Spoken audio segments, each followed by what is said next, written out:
नमस्कार दोस्तों। UPSC pointed में आपका बहुत बहुत स्वागत है। हमने पिछले वीडियो में ख़त्म किया था हड़प्पा काल। आज हम शुरू करने जा रहे हैं वैदिक युग के बारे में। देखिए, वैदिक युग जो चालू होता है ना, वो होता है 1500 बीसी से लेके 600 बीसी तक। ठीक है। अब अब आप सोच रहे होगे कि यार वैदिक युग कैसे, मतलब क्या समझ में नहीं आ रहा है ना। देखिए, मैं बताता हूँ। हुआ क्या था ना, सबसे पहले जो शुरू हुआ था वो हुआ था पूरा पाषाण काल। ठीक है। पूरा पाषाण काल हुआ था, फिर मध्य पाषाण काल हुआ था, फिर उसके बाद में फिर अपन आगे बढ़े थे, फिर आयरन एज अपन ने देखी थी। ठीक है। उसके बाद में आयरन एज के बाद में मतलब कि लोह युग अपन ने देखा था। लोह युग के बाद में अपन ने देखा था चारकोलिथिक पीरियड। ठीक है। चारकोलिथिक पीरियड के बाद में अपन ने पढ़ा था हड़प्पा काल। जो हड़प्पा काल था ना अपना, ठीक है, हड़प्पा काल था, वो था 2350 से लेके 1750 तक। ठीक है। उसके बाद में जब 1750 पे बीसी पे, ठीक है, 1750 बीसी पे ख़त्म हो गया। उसके बाद में जब हम आगे बढ़ते हैं इससे, ठीक है, तो धीरे धीरे धीरे धीरे धीरे हमने हड़प्पा के पतन का भी देखा था कि हड़प्पा का पतन हुआ था, जिसमें बहुत सारे वैज्ञानिकों ने तथ्य दिए थे। और उसके बाद में बहुत सारे मत मान्य भी होते हैं, जिसमें से एक जो मत मान्य होता है वो होता है बाढ़ का। ठीक है। कि वहाँ पे 7 स्तर का बाढ़ आया था और वो डूब के, और जैसे कि मोहनजोदड़ो जो मूवी बनी है उसमें भी ये फिल्म आया गया है बहुत अच्छे से। ठीक है। अब देखते हैं हम हड़प्पा काल में 1750 तक तो पहुँच ही गए थे। ठीक है। और ये शुरू होता है 1500 बीसी से लेके, ठीक है, 600 बीसी तक। तो अब जो शुरू हो गए 1500 बीसी से, ठीक है, तो 1500 बीसी से लेके अब हम इसमें जो पढ़ेंगे ना वैदिक युग में, ठीक है, वो वैदिक युग शुरू होता है। तो वैदिक युग में हम पढ़ेंगे कि सबसे पहले आता है पूर्व वैदिक काल। ठीक है। पूर्व वैदिक काल, उसको ही हम क्या बोलते हैं, ऋग्वेद बोला जाता है। ठीक है। जो कि 1500 बीसी से लेके 1000 बीसी तक रहता है। उसके बाद में आएगा उत्तर वैदिक काल, जो 1000 बीसी से लेके 600 बीसी तक है। ठीक है। आज का जो वीडियो बन रहा है वो बन रहा है ऋग्वैदिक काल के बारे में। ठीक है। अगला जो वीडियो बनेगा वो पूरा एक ही वीडियो में आपको उत्तर वैदिक काल के बारे में बताया जाएगा। ठीक है। जो कि कहाँ से कहाँ तक है, 1000 बीसी से लेके 600 बीसी तक है। ठीक है। चलो अब शुरू करते हैं अपन। ठीक है। देखिए, ऐतिहासिक काल, जिसमें ऐतिहासिक काल मतलब कि वो काल होता है जिसमें कि लिखित साक्ष्य हमको मिले। ठीक है। जो इंग्लिश में इसको बोला जाता है ना, वो बोला जाता है प्रोटो हिस्ट्री। ठीक है। जिसमें लिखित साक्ष्य हमको मिले, और लिखित साक्ष्य को हम पढ़ भी सकते हैं, जिसको पढ़ा जा सकता है। हमने हड़प्पा में पढ़ा था कि हड़प्पा में जो लिखित साक्ष्य तो मिले थे पर उसको पढ़ा नहीं जा सका था। ठीक है। पर इसमें जो मिले हैं ना वैदिक युग में, ठीक है, ये सारे साक्ष्य हम पढ़ सकते हैं। ठीक है। देखिए, वैदिक काल का विभाजन मुख्य आधार है। ठीक है। इसमें वेद का मतलब, संस्कृत में वेद का मतलब क्या होता है, अपन सुनते हैं ना कि यार वैदिक वैदिक वैदिक वैदिक वेद वेद। ठीक है। तो वेद का एक्चुअल मतलब होता क्या है, वेद का मतलब होता है ज्ञान। ठीक है। ये उसके बाद में वेद मतलब होता है धातु से बना हुआ। ठीक है। तो वैदिक हो गया है। अब देखिए, वैदिक काल का विभाजन का मुख्य आधार है। देखिए, इसमें क्या हो गया था ना, हड़प्पा काल में लोहे की खोज नहीं हुई थी। ठीक है। हड़प्पा काल में लोहे की खोज नहीं हुई थी। जो लोहे की जो खोज मानी जाती है वो वैदिक काल में मानी जाती है। ठीक है। वैदिक काल मतलब कि 1500 बीसी से लेके 600 बीसी तक। उसके बाद में वैदिक सभ्यता के मुख्य निवासी माने जाते हैं आर्य। ठीक है। आर्य जो थे ना, वो वैदिक सभ्यता के मुख्य निवासी माने जाते हैं। अब आर्य भी एक संस्कृत शब्द है। अब आर्य का मतलब होता है क्या, आर्य का मतलब होता है श्रेष्ठ, कुलीन और उत्तम व्यक्ति, मतलब अच्छा इंसान। ठीक है। किंतु व्यापक रूप से आर्य भाषा समूह को सूचित करता है। ठीक है। मतलब ये एक है ना कि एक समूह है, मतलब कि एक कुछ लोगों का झुंड है, कुछ लोग आए थे आर्य, उनको आर्य बोला जाता है। ठीक है। अब देखिए, आर्य अभी हमने पढ़ा है कि जो आर्य क्या होता है। ठीक है। अब हम देखते हैं कि आर्य का मूल निवास स्थान था क्या। ठीक है। आर्य आए कहाँ से थे? ऋग्वेद में जो जिस आर्य के बारे में बात की जाती है वो आर्य आए कहाँ से थे? तो इसमें अपने दो मत होते हैं। पहला होता है विदेशी मत, ठीक है, कि भैया आर्य जो थे ना वो विदेश से आए थे, ठीक है। और दूसरा जो होता है वो होता है अपने देसी मत, ठीक है। तो अब आज अपन अभी जो पढ़ रहे हैं ना वो पढ़ रहे हैं देसी मत। देसी मतलब कि जो अपने,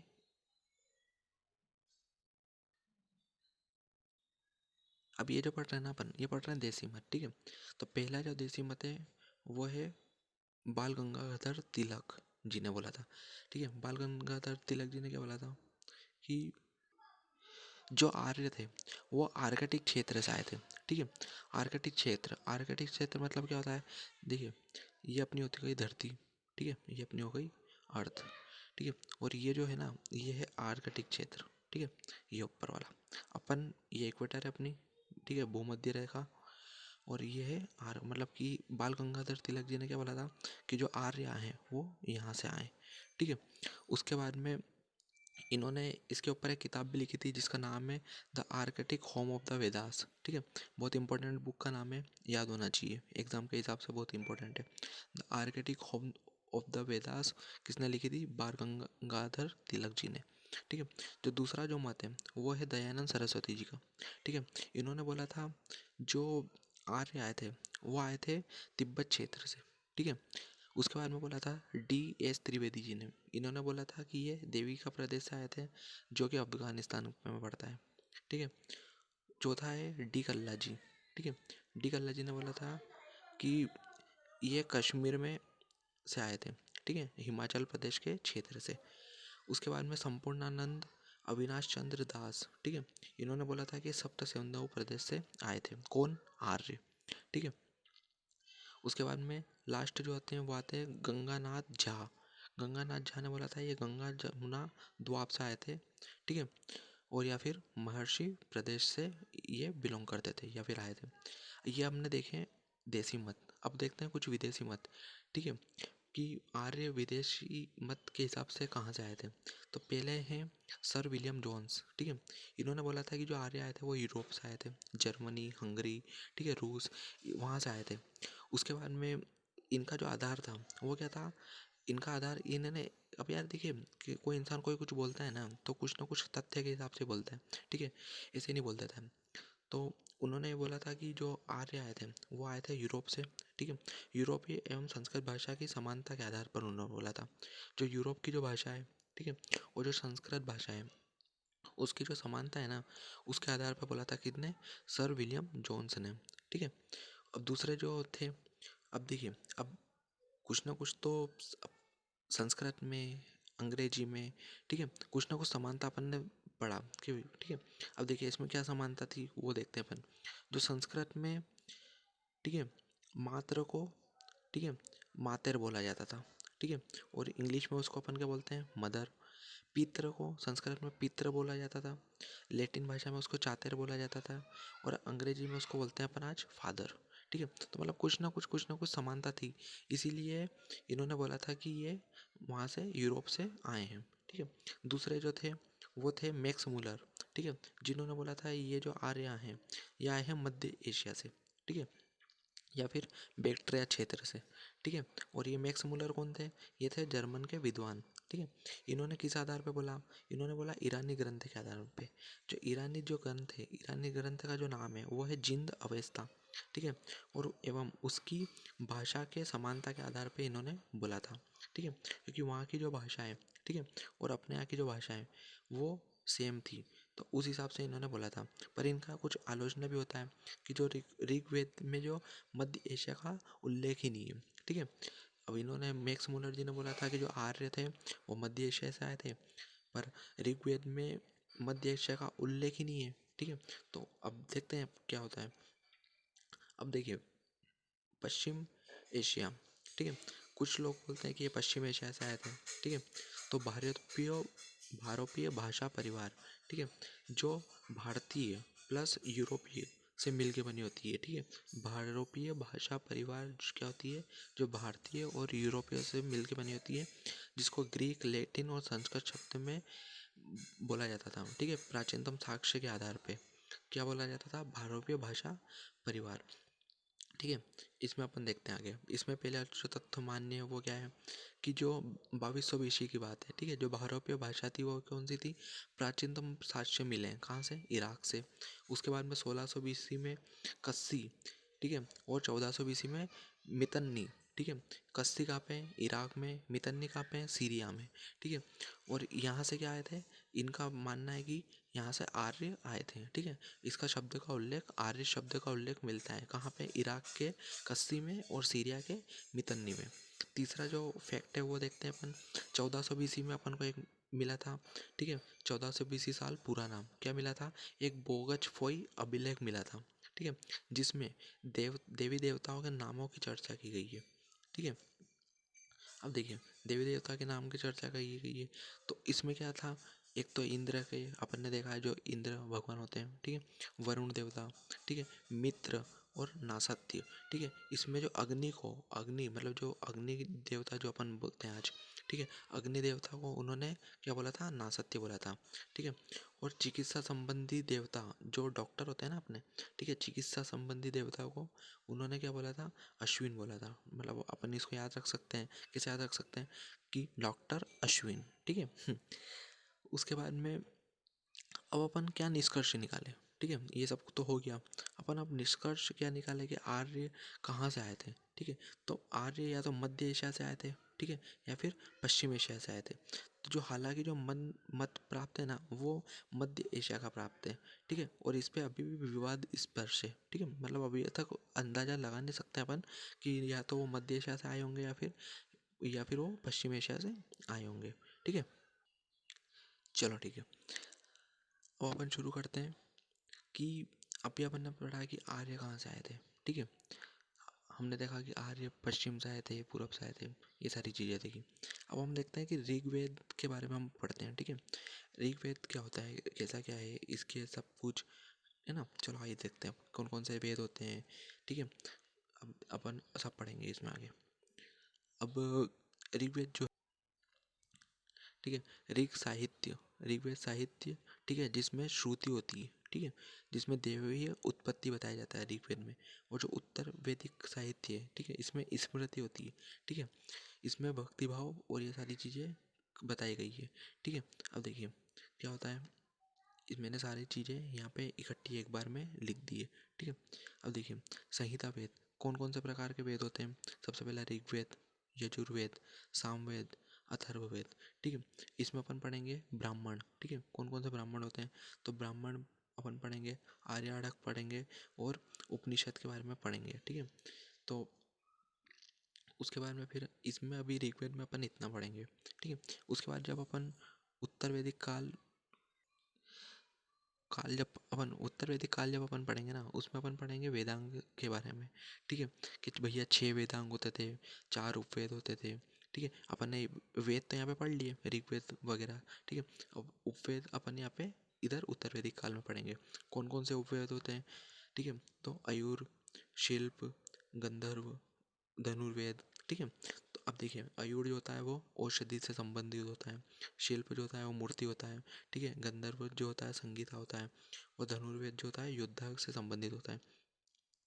उसके बाद में जो वेदांग अपन पढ़ेंगे, 6 वेदांग, वो पढ़ेंगे शिक्षा, कल्प, व्याकरण, निरुक्त, इंद्र, छंद और ज्योतिष। ठीक है, तो ये सारी चीज़ें अपन एक एक करके देखते हैं।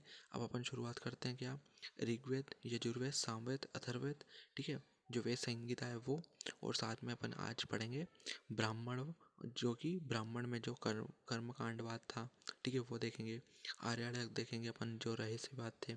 और उपनिषद देखेंगे अपन, जिसके अंदर कितने आते हैं, जो 108 उपनिषद थे, जिसमें से अभी तक हमको पता कितने का बारे में, 12 के बारे में। ठीक है, और इस एक उपनिषद का नाम भी दे रखा है यहाँ पे, वो उसका नाम है तत्व मीमांसा।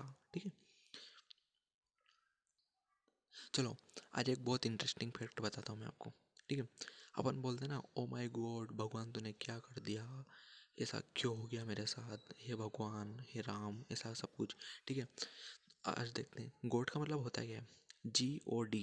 ठीक है, गॉड का मतलब होता है, जी मतलब जनरेटर, ठीक है, ओ मतलब ऑपरेटर, और डी मतलब डिस्ट्रॉयर। ठीक है, जनरेटर मतलब कि जी ने उत्पन्न करा है, ठीक है। ऑपरेटर मतलब पालन करता, और डिस्ट्रॉय मतलब संहारक, ठीक है। अब देखिए, जो जनरेटर होता है ना, वो होता है स्वर्गलोक का स्वामी। कौन है? ब्रह्मा, ठीक है, ब्रह्मा जी अपन को पता है। पृथ्वी लोक और भूलोक के स्वामी कौन है? विष्णु भगवान, ठीक है। और जो संहारक करते, जो पाताल लोक के जो स्वामी, ठीक है, वो आते हैं महेश। इसीलिए अपन बोलते हैं ब्रह्मा, विष्णु और महेश, ठीक है। गॉड का मतलब क्या हो गया? जनरेटर, ऑपरेटर और डिस्ट्रॉयर। ओ माई गॉड, ठीक है।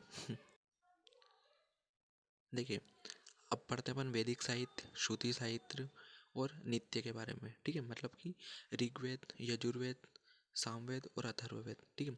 देखिए, ऋग्वेद में क्या होता है ना, इसमें स्तुति के बारे में बताया गया है, ठीक है। यजुर्वेद में सूत्र के बारे में बताया गया है। सामवेद में गायन के बारे में बताया गया है। और जो अथर्ववेद है, इसके अंदर जादू टोना के बारे में बताया गया है। अब देखिए, पहले अपन देखते हैं ऋग्वेद, सारी चीज़ें, ठीक है। इसमें क्या था? 128 सूक्त थे, ठीक है, जिसमें से 117 थे और 10 मंडल थे। और टोटल जो इसमें मंत्र थे, वो थे 10,580 मंत्र। और जो इन मंत्र को जो बोलता था ना, जो पढ़ता था इन मंत्रों को, उसको क्या बोलते थे? होत्रा या होत्री, ठीक है, ये बोला जाता था। उसके बाद में अपन आगे पढ़ते हैं, ये आएगा यजुर्वेद के बारे में, ठीक है, जिसमें कितने मंत्र थे? 1990 मंत्र, ठीक है। ये सबसे प्राचीन ग्रंथ माना जाता है, ठीक है। और इसको में क्या, अथर्ववेद के द्वारा लिखा गया था, ठीक है। उसके बाद आता है सामवेद, ठीक है, जिसमें क्या है? 1549 मंत्र हैं, जिसकी रचना किसने की थी? गोय रचनाएं थी, ठीक है। उद्गात ने इसकी रचना की थी। उसके बाद में आता है अथर्ववेद, जिसमें जादू टोना के बारे में बताया गया है, ठीक है। इसमें दो भाग हैं, ठीक है, औषधि के। इसको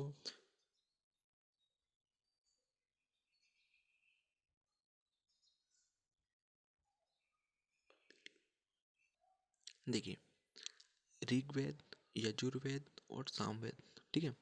ऋग्वेद, यजुर्वेद और सामवेद को क्या बोला जाता है? वेद त्रय बोला जाता है, ठीक है। अगर आपके एग्जाम में क्वेश्चन आ जाता है कि ऋग्वेद, यजुर्वेद और सामवेद को क्या बोला जाता है, तो अपन क्या लिखेंगे यहाँ पे? वेद त्रय बोला जाता है। और अथर्ववेद, जिसमें जादू टोने की बात करी गई थी, ठीक है, उसको क्या बोला जाता है? लौकिक, मतलब ये इसको बाहर निकाल दिया गया था। अब देखते हैं अपन, ठीक है। और प्रस्थान त्रयी, जिसमें भागवत गीता, ब्रह्मसूत्र और उपनिषद के बारे में बताया गया है।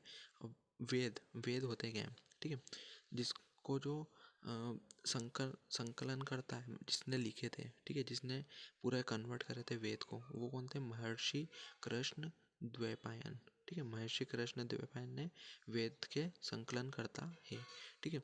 उसके बाद में अब देखिए, अपन वेद पढ़ते क्यों है, ये देखते हैं अपन, ठीक है। क्योंकि इसमें ना बहुत सारे अलग अलग शब्द दे रखे हैं अपने को, ठीक है। जैसे कि बलि को क्या बोला जाता है? कर बोला जाता है, ठीक है। युद्ध को बोला जाता है गाय, और तांडुल्य को बोला जाता है चावल, ठीक है। अगर उस जमाने में जो बातें होती थी ना, अगर किसी को गाय को बुलाना आता था तो वो बोलता था युद्ध, ठीक है। चावल को तांडुल्य बोला जाता था, और कर को बलि बोला जाता था। इसीलिए हमको वेद पढ़ना बहुत ज़रूरी हो जाता है, ठीक है, क्योंकि इसके बिना हम कुछ भी सीख नहीं सकते हैं फिर। और उपनिषद, उपनिषद का मतलब क्या होता है? उपनिषद का मतलब होता है गुरु के समीप बैठना, ठीक है। जो कि 108 उपनिषद है, जिसमें से अभी तक अपन ने 12 के बारे में हमको पता है, ठीक है। वेदों का अर्थ को समझने के लिए वेदांग की रचना हुई थी, ठीक है, अपने को पता होना चाहिए। 6 वेदांग अपन उत्तर वैदिक काल में पढ़ेंगे इनको, ठीक है। भारत का प्राचीनतम भाषा जो है वो है संस्कृत। और इसमें जो पहला ग्रंथ लिखा था ना, वो लिखा था ऋग्वेद। प्राचीनतम लिपि कौन सी है? ब्राह्मणी लिपि, ठीक है। चलो, अब अपन है ना ऋग्वेद, यजुर्वेद, सामवेद, अथर्ववेद के बारे में बिल्कुल डिटेल में पढ़ते हैं। पहला शुरू करते हैं अपन ऋग्वेद के बारे में, ठीक है। इसकी जो भाषा थी वो थी संस्कृत भाषा। लिपि जो थी ब्राह्मणी लिपि थी, ठीक है। इसमें देवताओं की भक्ति की स्तुति और श्लोक और मंत्र के बारे में बताया गया है, ठीक है। इसमें 10 मंडल थे, 1028 सूक्ति थी, ठीक है। सूक्ति मतलब होती है अच्छी बातें, ठीक है, अच्छी उक्ति, अच्छी सूक्ति, ठीक है। इसमें 3 बार पार्ट है। पहला है साकल, जिसमें 1017 सूक्ति है। बालकिल्य 11 सूक्ति है। और वात्सल्य 56 56 सूक्ति है, ठीक है। इस और इन तीनों को जोड़ के बनती है 1028 सूक्ति। इसमें मंत्र कितने हैं? वो है 10,580 मंत्र, ठीक है। ये दूसरे मंडल में से 7वें मंडल के बीच में आता है। ठीक है, सबसे प्राचीन कौन सा है इसमें? गोत्र मंडल। ठीक है, इसमें 10 मंडल के बारे में भी बताया गया है, जो अंतिम सबसे लास्ट वाला है। ठीक है, मतलब जो 10वां मंडल है ना, वो सबसे लास्ट है, मतलब अभी अभी का है वो। ठीक है, उसके बाद में तीसरा मंडल जो है वो ऋषि विश्वामित्र के बारे में बताया गया है उसमें। चौथे में वामदेव के बारे में बताया गया है। पांचवें में अत्रि के बारे में। छठे में भारद्वाज। सातवें में वशिष्ठ। आठवें में कण्व ऋषि के बारे में। नौवें में अंगिरा।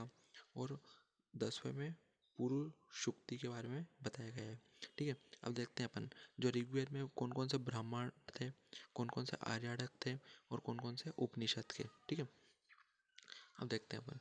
तो ब्राह्मण में कौन कौन से थे?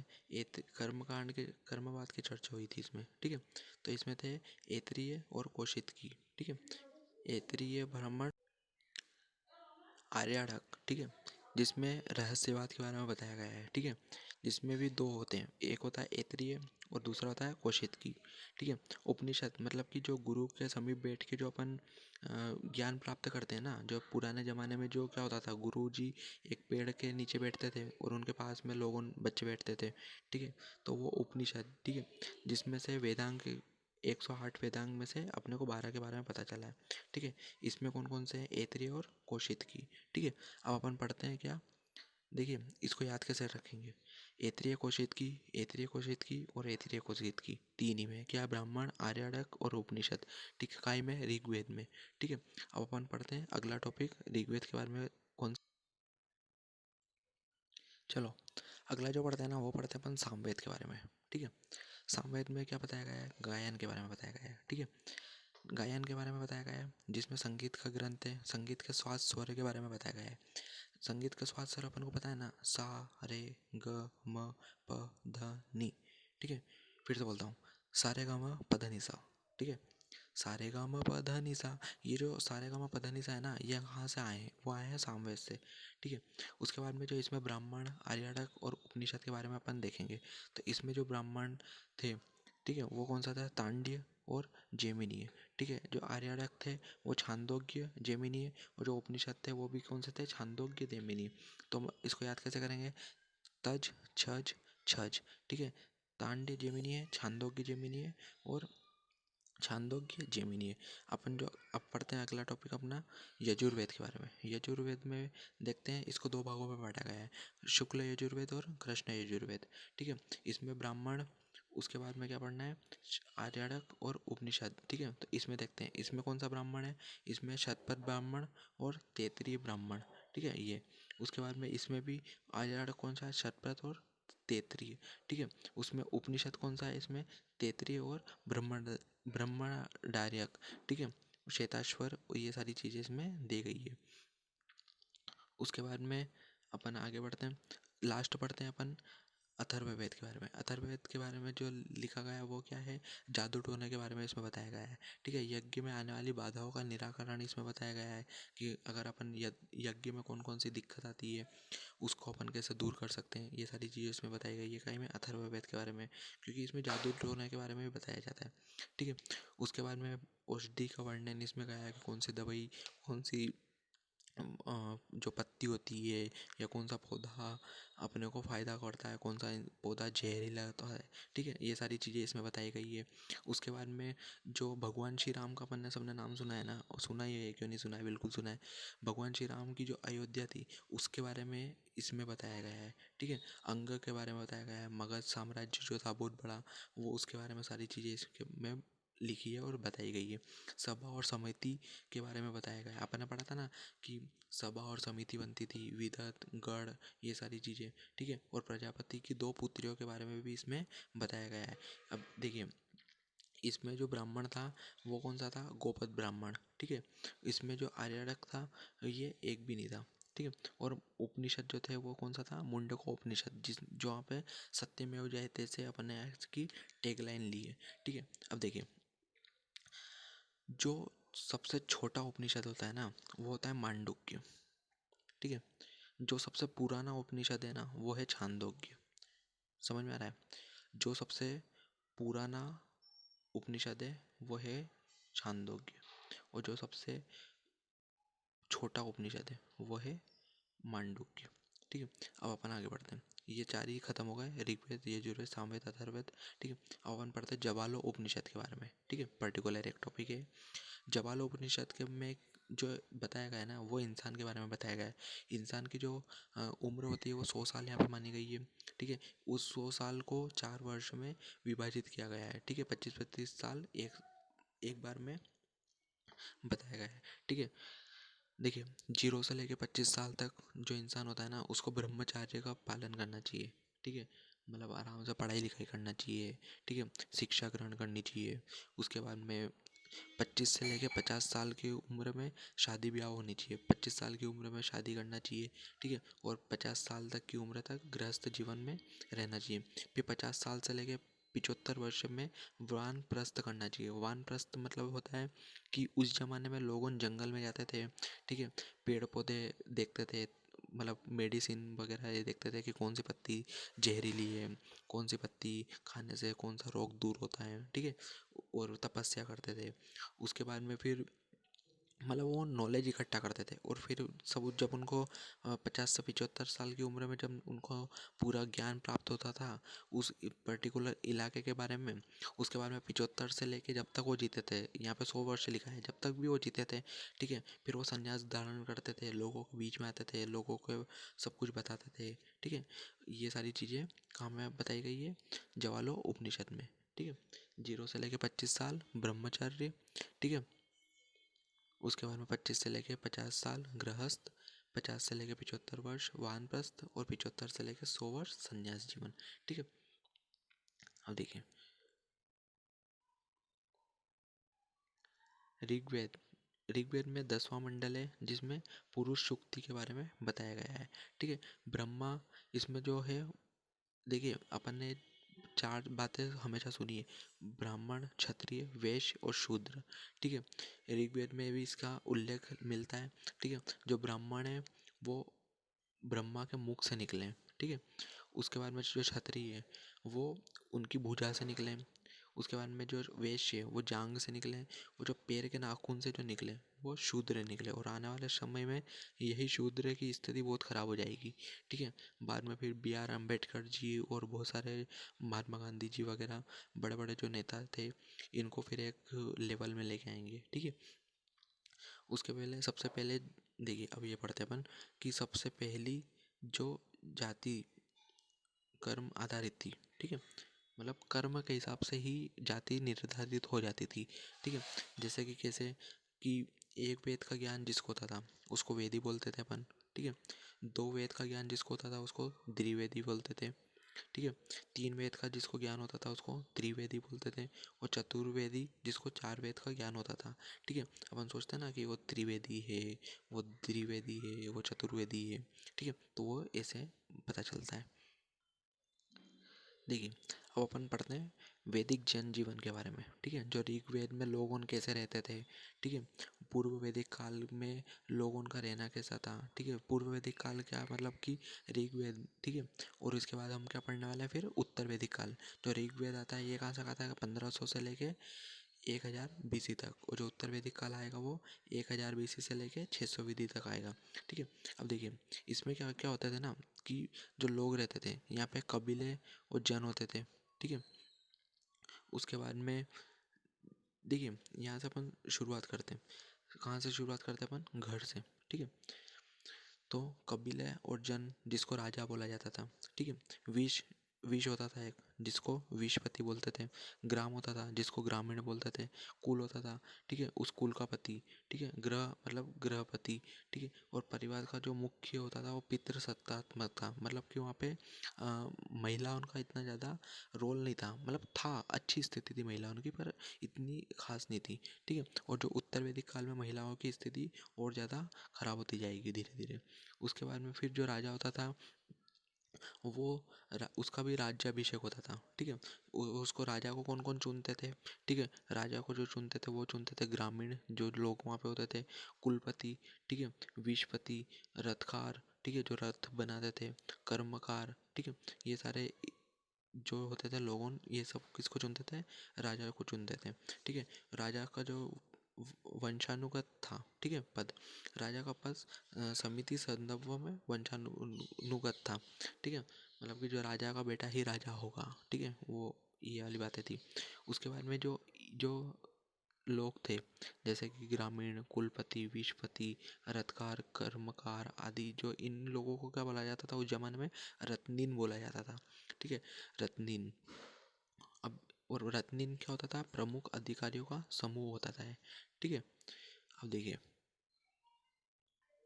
अब देखिए, जो राजा होता था ना वो रत्नीन के द्वारा चुना जाता था, ठीक है। इसीलिए जो होता था ना, जो कबीलों कबीलों तत्वों की प्रधानता के कारण राजा के पास असीमित अधिकार नहीं थे, ठीक है। मतलब राजा कोई अपने हिसाब से फैसला नहीं ले सकता था, ठीक है। जैसे कि अपन देखेंगे अकबर हो गया, ठीक है, और महाराणा प्रताप जी हो गए, ठीक है। ये जो राजा थे ना, ये अपने हिसाब से, मतलब पृथ्वीराज चौहान हो गए, ये अपने हिसाब से फैसले लेते थे, ठीक है। पर वहाँ जो उस टाइम पे जो ऋग्वेद में जो राजा थे ना, वो रत्नीन के द्वारा चुने जाते थे, तो वो खुद से कुछ फैसला नहीं ले सकते थे, ठीक है। उनको पहले सारे अधिकारियों से पूछना पड़ता था और बाद में ही वो फैसला ले पाते थे। अब देखिए क्या क्या चीज़ें थी इसमें, वो देखते हैं अपन, ठीक है। इसमें क्या था, सबसे पहले समिति थी, ठीक है, सभा थी, ठीक है। उसके बाद में विदत था और एक था गढ़, ठीक है। राजा के अधिकारों को नियंत्रित करती थी कौन, समिति और सभा। और राजा की पटरानी, मतलब जो राजा की जो रानी होती थी ना, उसको क्या बोला जाता था, महर्षि बोला जाता था, ठीक है।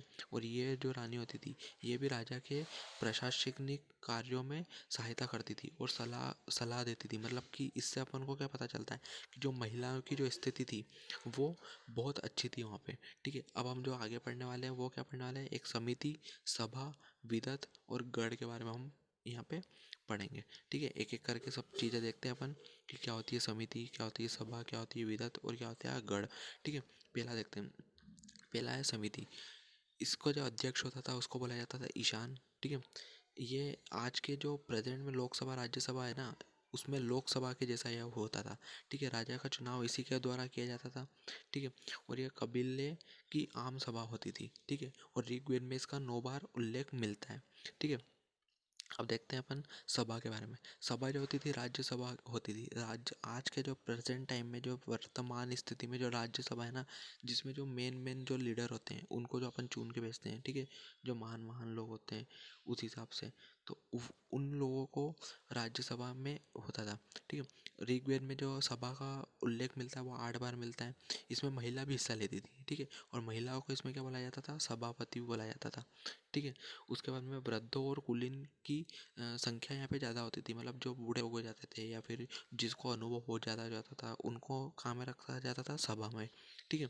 उसके बाद में हालांकि उत्तर वैदिक काल सभा और सभापति दोनों को समाप्त कर दिया गया, ठीक है। मतलब कि मैंने बताया ना आपको, उत्तर वैदिक काल में जो सभा होती थी, मतलब कि जो बड़े बूढ़े उन जो रहते थे जिसके पास बहुत अनुभव था, ठीक है, और जो महिलाएं जो हिस्सा लेती थी, वो सारी चीज़ें फिर धीरे धीरे चीज़ें खत्म होती जाती, मतलब उत्तर वैदिक काल में, ठीक है। अब हम बढ़ते हैं विदत के बारे में। विदत मतलब कि ऋग्वेद में इसका जो उल्लेख मिला है वो मिला है 122 बार, ठीक है। इसमें क्या होता था ना, सामाजिक, धार्मिक और सैन्य का कार्य करते थे, ठीक है। इसमें क्या होता था, उपज संबंधित वितरण, ठीक है। जो मतलब कि अगर मान लो कोई ने, राजा ने अगर कोई गांव लूट लिया, ठीक है, तो उपज उसका कितना उपज किसके पास जाना है, ठीक है। सैन्य लूट में बंटवारा, महिला और पुरुष दोनों इसमें काम करते थे। उसके बाद में आता है विभत और गढ़, ठीक है। यह कुलीन लोगों से संस्था होती थी और जो कुलीन लोग होते थे ना, इनको क्या बोला जाता था कि ये कुलपति है, ठीक है। तो ये अपन ने 4 चीज़ पढ़ ली, सभा, समिति, विधत और गढ़। अब अपन आगे देखते हैं कि इसमें भी जैसे आज के ज़माने में कलेक्टर होता है, ठीक है, राष्ट्रपति जी होते हैं, प्रधानमंत्री जी होते हैं, सेना के थल, जल, वायु, ठीक है, इनके अधिकारी होते हैं। उस जमाने में भी होते थे, ठीक है, पर उनके कुछ नाम अलग होते थे। अब अपन देखते हैं कुछ प्रमुख अधिकारियों के नाम देखते हैं, ठीक है। पुरोहित सबसे श्रेष्ठ होते थे, ठीक है। सेनानी पुरोहित के बाद में दूसरे नंबर पे आते थे, कौन, सेनानी। पूरा जो होते थे वो किले का प्रधान होता था, जो किले का जो प्रधान होता था उसको क्या बोला जाता था, पूरब बोला जाता था। उसके बाद में स्पर्श क्या बोला जाता था, गुप्तचर संस्था को बोला जाता था, ठीक है।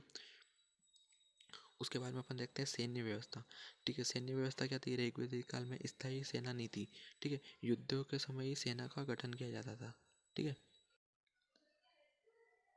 और जो सेना होती थी वो कौन कौन सी सेना होती थी? पैदल सेना होती थी, घोड़ा होता था, उसमें रथ होता था। ठीक है, अब देखते हैं अपन कर व्यवस्था क्या थी। कर मतलब टैक्स। ठीक है, कर को क्या बोला जाता था? अपन ने पढ़ा था, बलि बोला जाता था कर को। ठीक है, ये प्रजा द्वारा राजा को अपनी इच्छा से देने वाला कर था। ठीक है, राजा जबरदस्ती नहीं लेता था, लोग अपनी इच्छा से ही उसको उनको राजा को देते थे। अब न्याय व्यवस्था क्या थी ऋग्वेद में? अलग से न्याय व्यवस्था देखने की नहीं मिलती है। ठीक है, क्योंकि न्याय अच्छे लोग रहते थे वहाँ पे, मतलब न्याय होता था। ठीक है, महिला भी हिस्सा लेती थी, बड़े बुजुर्ग हिस्सा लेते थे उसमें। ठीक है, तो सारी चीज़ें अब देखिए, हालांकि सभा वही न्यायिक मामलों का निपटारा करती थी। देखिए मैंने बताया ना आपको, क्योंकि महिला सभा में होती थी। ठीक है, बड़े बड़े लोग होते थे वहाँ पे, तो वो सारी चीज़ें वो अपन वहाँ पे देखते थे। अब देखिए, अब बहुत मस्त टॉपिक आने वाला है, दुनिया का पहला युद्ध। ठीक है, अब अपन पढ़ते हैं दुनिया का पहला युद्ध कौन सा था, क्या था, कैसा था। ठीक है, उसके बारे में हम देखते हैं, विस्तार से पढ़ते हैं अपन। प्राचीन आर्य लोग सप्त सिंधु नाम के क्षेत्र में रहते थे। ठीक है, जिसमें 7 नदियों का क्षेत्र था। कौन कौन सी थी ये? सिंधु, झेलम, चिनाब, रावी, व्यास, सतलज और सरस्वती नदी। ठीक है, इसको सिंधु को क्या बोला जाता था? सिंध नदी बोला जाता था। झेलम को बोला जाता था विदस्तता। ठीक है, चिनाब को बोला जाता था अस्किनी, रावी को बोला जाता परुसड़ी, व्यास को बोला जाता था विपाशा, सतलज को बोला जाता शतुद्री, सरस्वती को बोला जाता था घग्गर नदी। ठीक है, और अन्य नाम भी थे, जैसे क्रुमो को बोला जाता कुर्रम, कुमा को बोला जाता काबुल, सदानीरा को बोला गंडक, गोमल को बोला जाता गोमती। ठीक है, अब देखिए युद्ध हुआ कैसा था। देखिए पंचजन जो अनु, यदु, कुरु, पुरु और तुवर्स जो प्रसिद्ध थे। ठीक है, अब देखिए युद्ध क्या हुआ था। भारत वंश का जो राजा था, राजा सुदास। ठीक है, यह एक काम करता था पुरोहित। ठीक है, उनका नाम क्या था? विश्वामित्र। इन्होंने कुछ कारण से विश्वामित्र जी का अपमान करके उनको निकाल दिया था और उनकी जगह पर राजा वशिष्ठ को रख लिया था। अब राजा विश्वामित्र को निकाल दिया। अब राजा विश्वामित्र जी ने क्या करा, उनको गुस्सा आ गया कि यार मैं इतने टाइम से राजा सुदास के यहाँ पे हूँ, तो इन्होंने मुझे निकाल दिया। उन्होंने अपना आप को अपमानित महसूस करके पंच, मतलब जो कौन पंच कौन, अपन ने अभी पढ़ा ना ऊपर, ये अनु, यदु, पुरु। ठीक है, ये जो पंच लोग जो प्रसिद्ध थे। ठीक है, इन इन राजाओं के साथ और अन्य कबीलों के साथ मिलके 10 राजाओं को एक टीम बनाई और परुसड़ी रावी नदी पे, ठीक है, ये युद्ध हुआ राजा सुदास और इन 10 राजाओं के बीच में, जिसमें से जो जीता, मतलब जो, परंतु राजा सुदास विजयी हुए, क्योंकि राजा सुदास बहुत बलवान इंसान थे उस टाइम पे। इन्होंने 10 राजाओं को हराया था, इसीलिए इनको 10 राज्य युद्ध भी बोला जाता है। ठीक है, और इसका जो उल्लेख मिलता है वो कहाँ पे मिलता है अपने को? ऋग्वेद के 7वें मंडल में। मतलब दुनिया का पहला युद्ध जो हुआ था, ठीक है, वो कौन सा हुआ था? 10 राज्य युद्ध हुआ था। ठीक है, अब अपन आगे देखते हैं कि जो ऋग्वेद की सामाजिक स्थिति क्या क्या थी। ठीक है, सामाजिक स्थिति के बारे में अपन पढ़ते हैं। कबीलाय तत्व की प्रधानता के कारण, ठीक है, समतावादी, पुरोहित और सेनानी और सामान्य जन यहाँ पे रहते थे। वर्ण व्यवस्था कर्म पर आधारित यहाँ पे। ठीक है, ऋग्वेद के 10वें मंडल में पुरुष सूक्ति, इसी मंडल में पहली बार शूद्रों का भी उल्लेख मिलता है। ठीक है, दास प्रथा, दास प्रथा थी, खेती नहीं होती थी यहाँ पे। ठीक है, माता बड़ी नहीं करते थे, दास उनसे खेती नहीं करवाते थे वो। ठीक है, उसमें बाद में परिवार में परशुचारित व्यवस्था थी। ठीक है, और उसके बाद में सब संयुक्त परिवार यहाँ पे रहता था। अब स्त्रियों की स्थिति क्या थी यहाँ पे वो देखते हैं।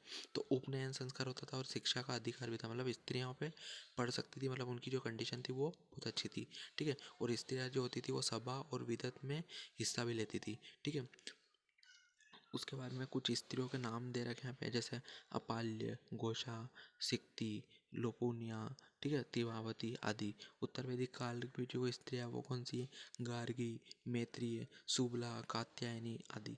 ठीक है, अब देखिए दहेज प्रथा, पर्दा प्रथा और संपत्ति का अधिकार इनको नहीं था। ठीक है, और देखिए पूर्ण विवाह कर सकती थी, नियोग प्रथा थी और बहुपति विवाह भी यहाँ पे था।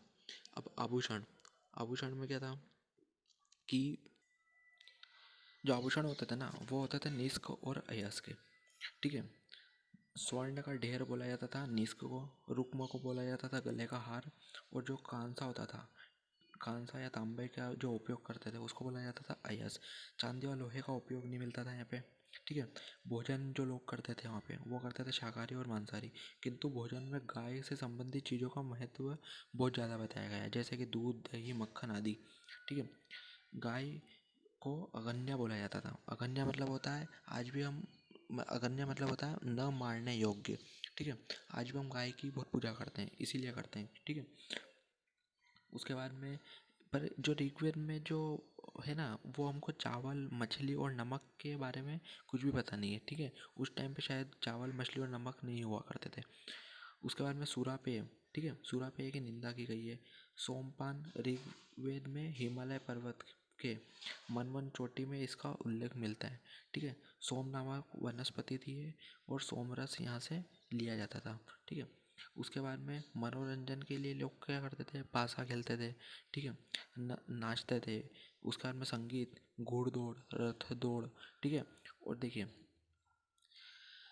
जो कन्याएं जीवन भर कुंवारी रहती थी उसको क्या बोलते थे, अम्माजू बोला जाता है। अमेजिन है यार, मतलब कोई लड़की शादी नहीं कर रही है, अमेजिन है ना, इसको क्या बोला जाता था, अमाजू, ठीक है, अमाजू बोला जाता था। अब अपन देखते हैं कि अ, यहाँ की लोगों की आर्थिक स्थिति क्या थी, ठीक है, कैसे ये लोग अपने क्या क्या करते थे और कैसे क्या अपना जीवन निर्वाह करते थे, ठीक है। सबसे पहले ये करते थे पशुपालन, इनका क्या था, मुख्य आहार था, ठीक है। ये पे गाय को ये पालते थे, सर्वाधिक महत्व दिया गया है गाय को, ठीक है, जिसमें ऋग्वेद में भी इसका उल्लेख करा गया है 176 बार, ठीक है। उसके बाद में जो संपत्ति तथा विनिमय का आधार होता था, मतलब जैसा आज के ज़माने में अपन क्या करते हैं ना, कि पैसे से अपन कोई भी चीज़ खरीद लेते हैं या कोई भी चीज़ पैसे में बेच देते हैं। उस टाइम पे गाय की अदला बदली करी जाती थी और गाय के हिसाब से ही मतलब सारी चीज़ें मतलब होता था, ठीक है। अधिकांश जो लड़ाइयाँ होती थी वो भी गाय के पीछे होती है। आज भी अगर कोई गुनाह होता है, कोई क्राइम होता है, कोई चोरी होती है, कोई गलत काम होते हैं, वो पैसे के लिए होते हैं, ठीक है। और उस टाइम पे गाय पैसा थी, तो गाय के लिए अधिकांश लड़ाई होती थी। युद्ध हेतु गविष्टि को खोला जाता था, ठीक है, उल्लेख मिलता है इसका गाय में, जो ऋग्वेद है उसमें, ठीक है। अब देखिए, हाथी और बाघ का मतलब इसमें प्रचलन नहीं था, मतलब इसके बारे में नहीं बताया गया है, पर घोड़ों घोड़ों और रथों के बारे में इसमें उल्लेख मिलता है। और जो जो जैसे आज अपन कोई चीज़ अपनी चुरा लेता है तो अपन उसको क्या बोलते हैं, चोर बोलते हैं, ठीक है। जो उस जमाने में क्या बोला जाता था ना, कि पणी बोला जाता था उसको, पणी, ठीक है। पणी मतलब पशु चुराने वाले को पणी बोला जाता था, ठीक है। अब देखिए, कृषि दूसरा, कृषि मतलब नगण्य होती थी, ठीक है। ऋग्वेद में कृषि से संबंधित 24 मंत्र दिए गए हैं, ठीक है। उसके में हल के रूप में लकड़ी की फाल का प्रयोग होता था। महत्वपूर्ण जो अनाज थी वो क्या थी, अनाज थी और जौ था, ठीक है। उद्दर, ठीक है, अनाज मापक यंत्र, ठीक है। अगर आपने एग्जाम में आ जाता है कि भैया उद्दर किसको बोला जाता है, तो उद्दर किसको बोला जाता है, अनाज मापक यंत्र को। धान्य, वनस्पति, चाविन, खिल्ल आदि ये सारे इनके नाम थे, ठीक है। भूमि पर सामूहिक संपत्ति होती थी, ठीक है, मतलब कि आप भी उस पर कर सकते हो खेती बाड़ी, मैं भी उस पर खेती बाड़ी कर सकता हूँ, ठीक है। ऐसा कोई नहीं थी कि ये मेरी है ये तेरी है, ऐसा कुछ नहीं था। अब अपन देखते हैं कि उस ज़माने में उद्योग क्या क्या थे, ठीक है। तो उद्योग में लोग क्या करते थे, बढ़ईगिरी, ठीक है, जो मतलब कि बनाना के काम होते थे, जैसे रथ बना रहे हैं वो, ठीक है। ये सारी चीज़ें प्रमुख होती थी। व्यापार में क्या होता था, व्यापार में जो विनिमय होता था, मतलब जो जिससे लेन देन होती थी वो क्या होती थी, गाय, ठीक है। और विदेशी व्यापार उस ज़माने में नहीं होता था, क्योंकि ना कोई जहाज़ थे, ना कोई बेड़े थे, ना कोई नाव थी, ठीक है। ये सब बाद में बने हैं, चोल साम्राज्य के आसपास और ये सारी चीज़ें। पर उस ज़माने में कोई विदेशी में नहीं होता था, ठीक है, अपने अपने में रहते थे वो। उसके बाद में जो वस्त्र होते थे वो होते थे निवि, वास और अधिवास, ठीक है। अब देखिए, निवि क्या होता है, जो शरीर के निचले हिस्से में जो पहने जाते हैं, ठीक है, वो होता था निवि, ठीक है। जो मध्य में पहने जाते हैं, ठीक है, उसको क्या बोला जाता है, वास। और जो शरीर के ऊपर ढकने के लिए होता है, जैसे शाल हो गई, टॉवेल हो गया, ठीक है, और भी कुछ हो गया, रुमाल वगैरह आपने डाल लिया, तो वो सारी चीज़ें, स्कार्फ वगैरह, तो उसको क्या बोला जाता था, कि अधिवास बोला जाता था, ठीक है। इसी के साथ में ऋग्वैदिक काल खत्म होता है, ठीक है मेरे, ठीक है। इसी के साथ में ऋग वैदिक काल यहाँ पे ख़त्म होता है। अगला जो टॉपिक बनेगा वो बनेगा उत्तर वैदिक काल के बारे में, ठीक है। और मेरे से आज एक पूरे वीडियो में ऋग वैदिक काल पूरा कंप्लीट हो चुका है, ठीक है। अपने चैनल UPSC.8 को सब्सक्राइब करें, लाइक करें वीडियो और इसको शेयर करें, ठीक है। बहुत बहुत धन्यवाद। मैं आपको बीच में बिल्कुल भी डिस्टर्ब नहीं करता हूँ कि और कोई भी फालतू बातें नहीं करता हूँ, ठीक है। ताकि आपको भी पढ़ाई में मन लगता रहे, एक कंटिन्यूटी में एक पूरा वीडियो आप देख सकें और उसके बाद में फिर पूरा टॉपिक ख़त्म होने के बाद में फिर थोड़ी बहुत बातें करना पड़ती है ठीक है। तो UPSC.8 को चैनल को सब्सक्राइब करें, अपन इसमें पूरे सारे वीडियो कंप्लीट करेंगे, ठीक है। बहुत बहुत धन्यवाद वीडियो से जुड़ने के लिए। ध्यान रखें, कोरोना वायरस में आपका ध्यान रखें, ठीक है। घर से ना निकलें, घर पे ही बैठे रहें, परिवार को सुरक्षित रखें। जय जय श्री महाकाल। Bye bye.